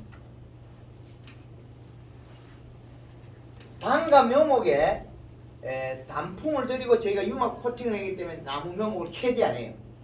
그런데 일반 농가들이 단과 묘목을 생산해 가을에 다 캐들라 버리죠. 왜? 겨울에 얼어 죽는다고. 얼어 죽은 게 거의 대다수의 탈수입니다. 한 2, 3년 작년 재작년에 태추가 그 무안 쪽에 많이 얼어 죽었죠. 무안 고창 쪽에 많이 얼어 죽은 원인이 단풍을 들이고 코팅해야 되는데 그걸 안 해서 얼어 죽은 겁니다. 저희 집에 단과 묘목은 과거에는 많이 얼리 죽이고 했는데 이제는 안 얼리 죽이고 겨울에 불치도 안 해요. 그대로 뒀다가 지금 캐고 있어요. 그것도 이식 몸살을 줄이기 위해서 이렇게 봉을 떠요. 단과 묘목을 다 봉을 떠서 팔아요. 그래서 우리가 하나의 어떤 걸 하더라도 계절은 다 달라지기 때문에 그래서 겨울에 유막 코팅을 하는 주 원인은 나무에 코팅을 해서 눈의 탈수를 보호하는 겁니다. 그래서 우리가 첫 여름이 올 때 이 시점에 겨울 물주기를 꼭 하셔야 돼요.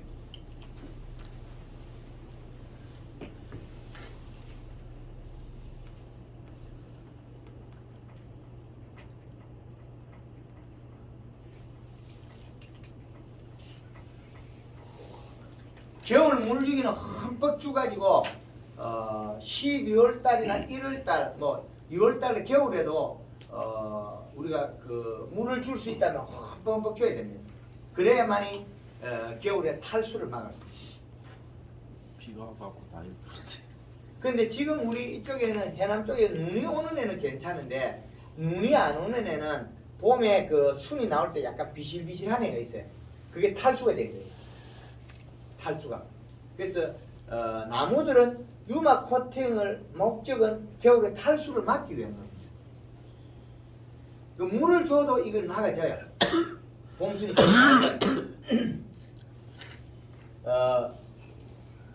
요거는 왜 이렇게 했냐면 감나무 묘목이 겨울을 지나고 나니까 봄에 나무가 눈이 가버리고 말라 죽고 이래서 이걸 개발하기 위해서 음달 양달에 밥그릇에 물을 다 떠나보고 정발양 그리고 저희 마을에는 양달에 대해서 석류가 안 열어요. 양달인데 저희 앞에 마을은 겨울에 음달이 그 마을에는 석류가 잘 열어요. 겨울에 음달이 나무가 탈수가 적어요.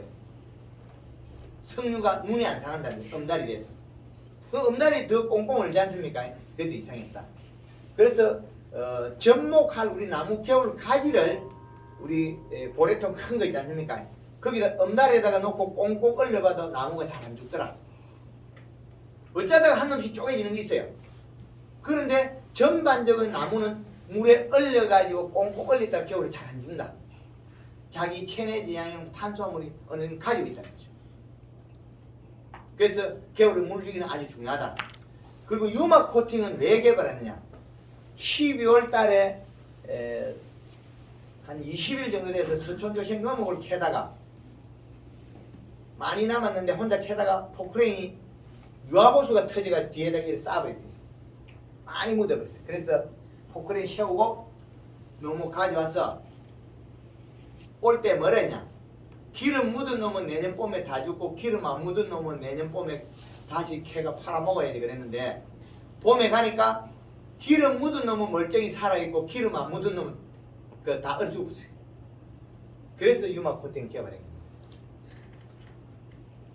그 전에 단과 묘목을 겨울에 음달 양달을 알고 나서 대표님 예, 여기 뭐야 그 유막 코팅할 적에 예, 그 식용유 뚜껑 있잖아요. 예, 물을 저기 뭐야 500리터 21말. 예.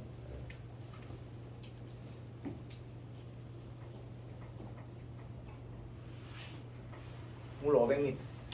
그래서 차광망을 덮어도 감나무 묘목이 겨울에 동해가 막아지더라. 그 탈수를 막아지. 아침에 썰이고 얼었다 막아지는데 그걸 하니까 인건비도 들고 차광망 겨울에 난리가 샀고 복잡해요. 그래서 단풍을 들여서 유막 코팅을 하는 거죠. 그래서 저희 나무들은 묘목을 굴치를 해가 두면 비닐봉지 싸놓으면 땅에 묻지 않아도 양력 8월달까지 안 죽어요. 아주 안 죽습니다. 그리고 지금 이제 당과 묘목 섞는 거는 어디까지 가르쳐 주겠냐면 토양을 5도 경사를 주고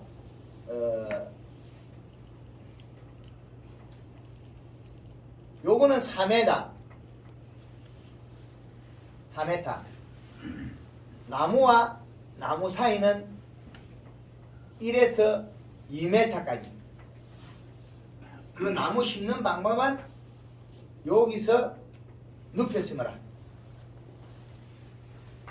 나무 묘목 자르는 건 전목 눈에서 20cm 정도. 그러면 눈이 작은 것만 있어요. 눕혀서 30도 방향으로 누워 심어라. 자빠시부터 해야 될까? 예. 오래 씹었는데 30도 방향으로 누워 심어라.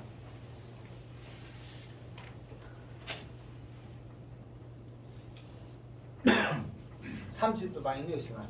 요렇게 심어서 여기에서 도장지로 발생시켜 가지고 한 2~3년 키워 가지고 자두나무나 배처럼 만들면 나무가 크면서 과실이 열면서 도장지가 발생이 적게 한다.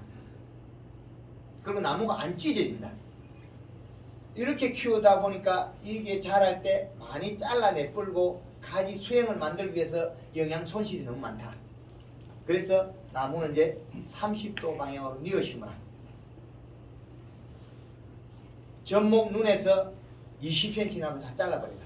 그럼 작은 눈을 똑같이 발생시켜라. 지난해부터 기술을 요걸 개발해가지고 농가에 적용하니까 이렇게 요만큼 올라와 있어요.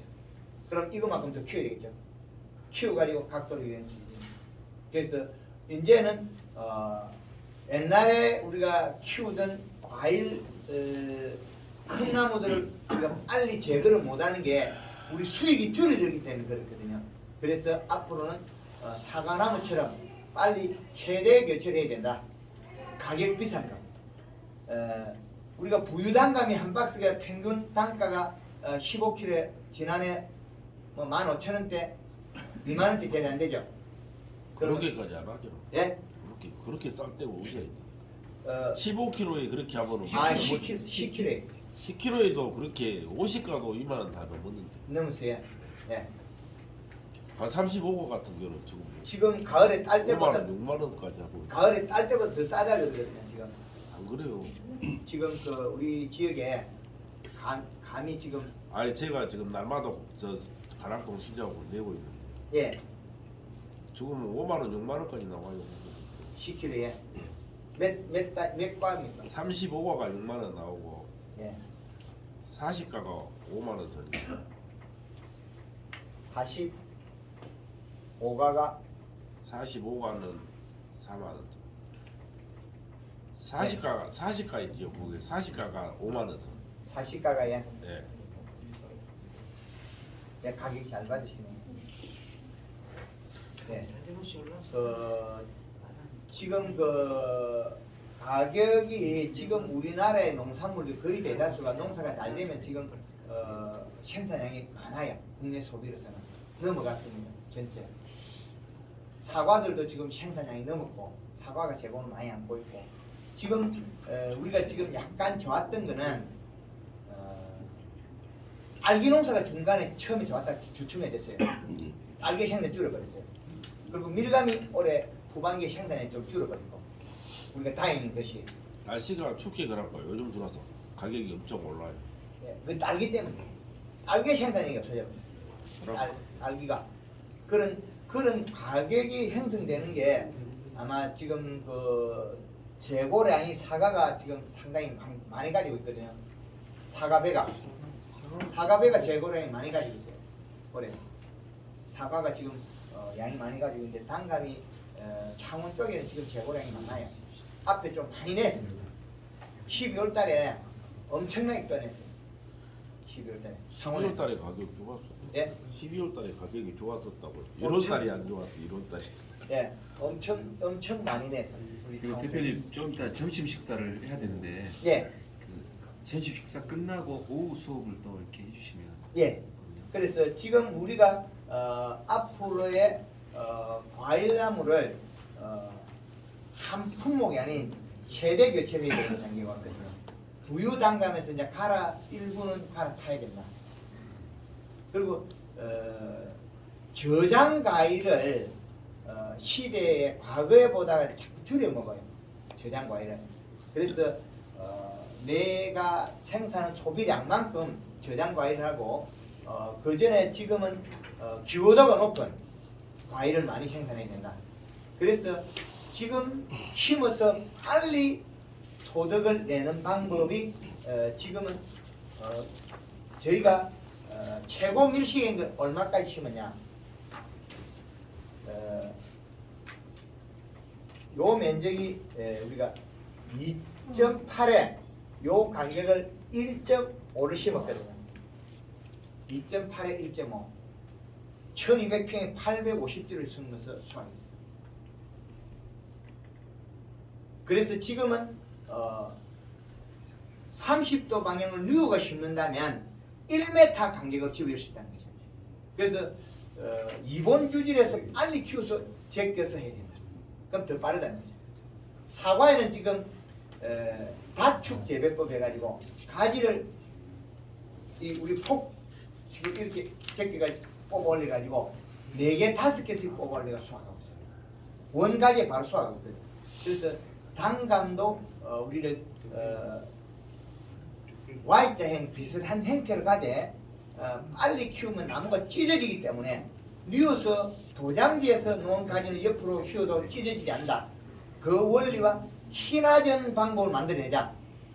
그래서 이 방법을 지금 개발하고 활용하고 있습니다. 그래서 앞으로는 우리도 단감에도 제식 밀도와 그리고 품질 향상을 위해서는 지금의 우리가 개심 자연의 그 Y자 재배에서 밀식 재배 방법으로 들어가서 인건비 줄이고 인력비를 줄이고 고품질 생산하는 체계로 들어가야 됩니다. 그리고 오래돼 가지고 가격이 싼 품종들은 가감하게 일부 도태를 시켜야 된다. 그것이 지금 우리 단감의 행주소다. 우리 창원보다도 그 과거에는 우리 전남 쪽의 감들이 가격이 쌌는데 지금은 그렇지 않습니다. 가락 공판장에서 이제는 비파게 당도개로가 과일을 삽니다. 색깔을 보고 삽니다. 그래서 생산비를 절약할 수 있는 곳이 더 유리합니다. 창원은 진영은 뭐 진주 그쪽에서는 우리가 생산비가 토질 조건이 전반적으로 좀 여기도 좀 열악할 수 있습니다. 그런데 지금 거기서는 이제 논의 일부가 들어가고 있고 논의 논재배 단감이 땅을 도두가 들어가고 있는데 그거는 양은 많지는 않습니다. 그래서 우리가 해남 쪽에서 단감이 과거 종에서 일부 좀 변해야 된다. 그리고 지금 여름에 적시 그 시절에 팔려야 된다. 그리고 그 다음에 잉여분은 저장해야 된다. 그렇게 보면 되겠습니다. 오전에는 이게 단감 제식에 대해서는 잠깐 말씀드렸는데 토양에 심을 때는 이 시값을 1.8에라는 걸 맞춰야 되기 때문에 우리가 200평에 대비 5톤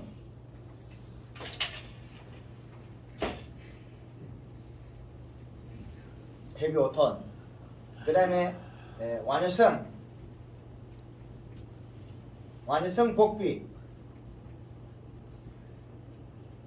요거는 6포 요 정도 이어가지고 전면적인 살포해가 심는 게 제일 좋습니다. 그래야만이 토양 질이 올라갑니다.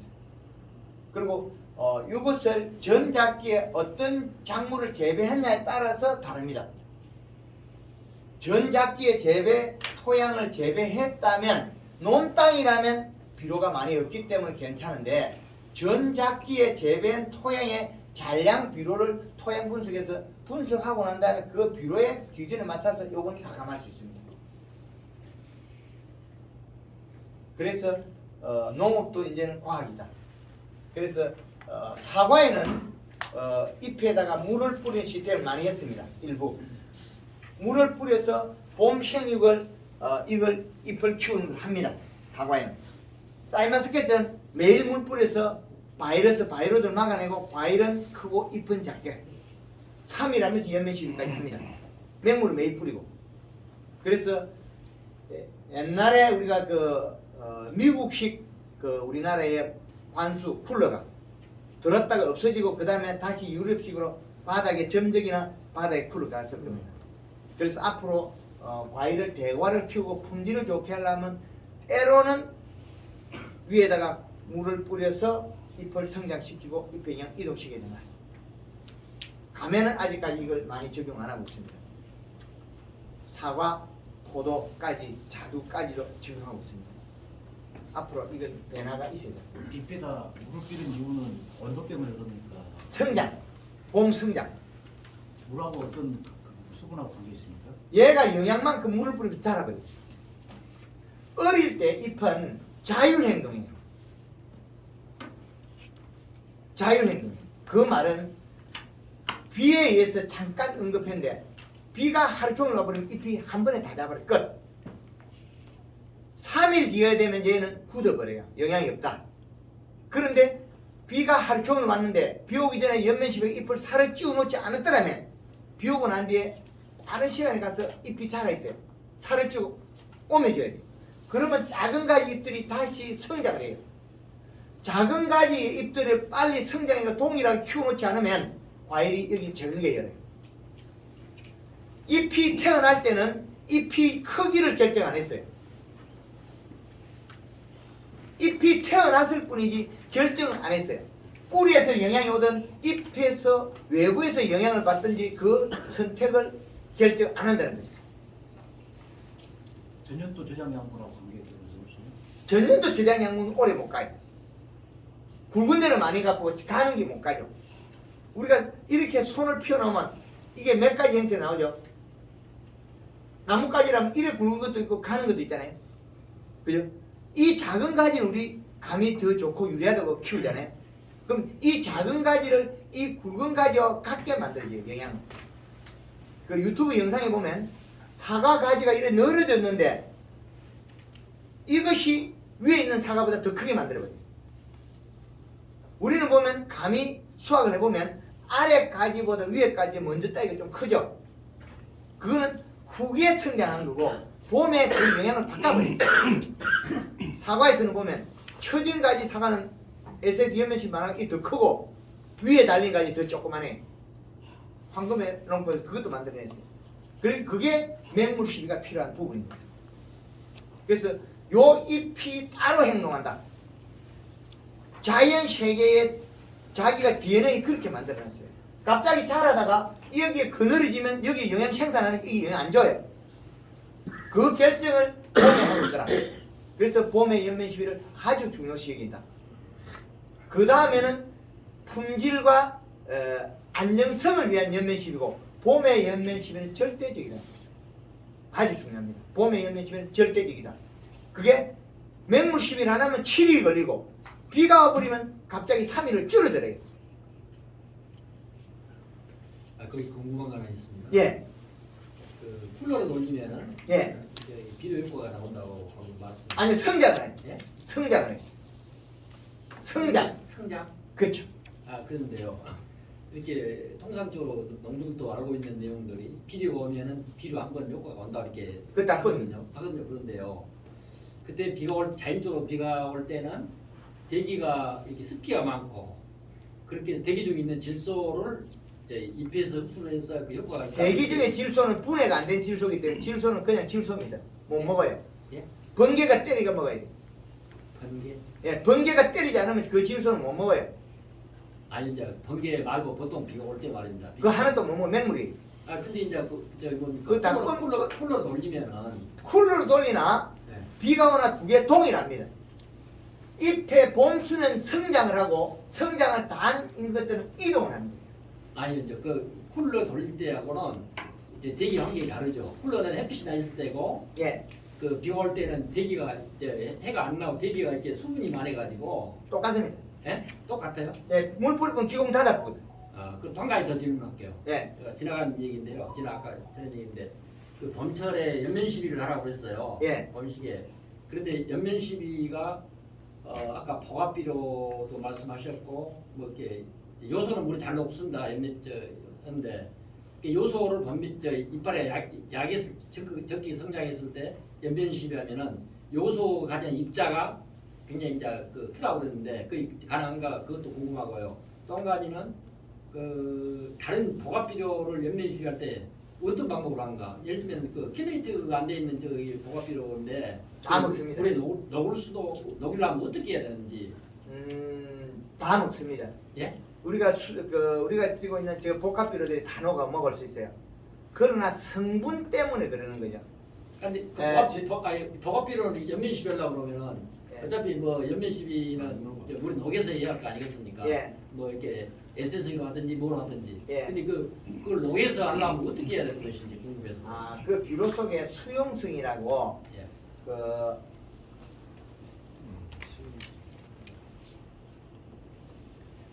사종이 있고 이종이 있어요. 비료 속에 요거 때문에 이종은 잘 안 녹아요. 예, 사정은 잘 녹고요. 사종은 잘 녹습니다. 그걸 응고시키기 위해서 다른 게 좀 들었다. 그렇게 보면 되겠습니다. 이종은 안 녹고 이거는 땅에 뿌리가 있고 뿌리가 녹이 뭐예요? 이제 이해되죠? 사종은 잘 녹고 이종은 안 녹는다. 이거는 속효성, 이거는 그 완효성이라 오래 가야 된다. 이렇게 보면 돼요. 옛날에 고토 해가지고 돌가루 넣었죠. 옛날에 고토. 이족은 그러면 21-17 그런 것보다 이족이라고 봐요? 아니죠. 그건 사종이죠. 그래서 우리는 거의 대다수 사종이 이종 잘 없습니다. 아니 그런데 그 복합비료들은 잘 안 녹던데 보편적으로 해보면. 그 잘 녹으면 안 돼. 예? 복합비료 안 그게 그 한 번에 녹으면 또 단점이 있거든요. 단점이 그 이동 과정에서 섭외해서 녹아버리니까 코팅 처리 이렇게 해놓는 거죠. 그런데 요즘은 또 속효적으로 잘 기능성 비료들이 많으니까 그건 좀 달라요. 그래서 영양제라는 말은 절대적일 수도 있는데 돈의 값어치로 보면 비료보다 훨씬 비싸요. 비료보다. 저희도 회사에 영양제를 개발해서 대리점도 있고 다 있는데 그 영양제는 가스레인지에 끓여보면 알아요. 그 남은 몇 숟가락 안 돼요. 이제 이해되죠? 뭐 어떤 거는 요거마한 게 있고 어떤 거는 요따만 게 있고 어떤 거는 이렇게 말통으로 되어 있잖아요. 결국엔 이제 그 수용화 해놓은 건데 그게 이제 회사의 노하우라든지 그런 게 다른 게 있을 수 있고 어떤 거와 결합을 해서 어떤 결과가 나온다 이래 되거든요. 오후 시간에 요 연면 시비에 대한 부분을 세분화해 드리겠습니다. 그리고 영양제라는 거는 절대적인 경우가 있어요. 절대적인 경우가 품질을 향상시키거나 절대적인 경우입니다. 그게 봄이 절대적이다. 봄이. 근데 모든 거는 물에 녹는 거는 거의 대다수가 식물이 흡수한다. 물에 녹는 거는. 그러나 그 농도와 효과가 다를 뿐이다. 그렇게 보면 되겠습니다. 농도 효과. 그리고 우리가 돈을 주고 사야 된다. 공짜로 주는 건 없다. 거의 대다수는. 그래서 돈을 주고 사용했을 때는 그 효과를 꼭 결정해야 된다. 그리고 못 믿으면 가스레인지에 끓여보면 알아요. 숟가락 몇 숟가락 안 돼요. 그 가스레인지 끓이고 말으면 남은 그잖아요. 그게 원래 녹인 거잖아요. 그랬기 때문에 저희 제품이 많이 팔리기도 하지만 오픈해가 다 가르쳐줘요. 영업적으로 뭐 생산 그거에 대해서는 말을 안 하지만은 우리가 잎으로 주는 것도 비료고 뿌리로 주는 것도 비료예요. 영양소다. 그러나 절대적인 노하우와 비밀은 좀 있다. 그러나 우리가